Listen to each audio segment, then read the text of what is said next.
I think there is an assumption, particularly on the Remain side of the campaign, that the business arguments would win the vote.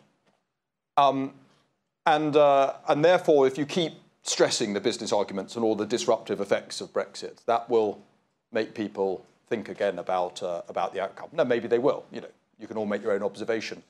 But I suspect that a lot of issues around national identity, personal identity, sovereignty in a sort of generic sense, also weighed heavily with the electorate. In other words, the received wisdom in politics, you know, for me, when I was growing up, if you like, over recent decades, is the party that delivered on the economy, on business, won the election.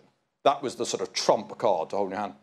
And I just observe throughout the Western world now that economic growth, business success has become less directly correlated with political outcomes, and a wider set of considerations, as I say, particularly around identity and nationality, have assumed a greater importance. Now, you may think that that's dispiriting, or you may think that that's uplifting, but the point I'm making is that it's a less narrowly business-orientated political debate than perhaps was the case 10 years ago.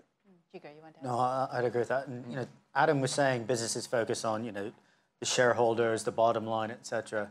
They're not used to thinking about engaging in politics around identity in a kind of a patriotic case about why you should have investment in a certain country.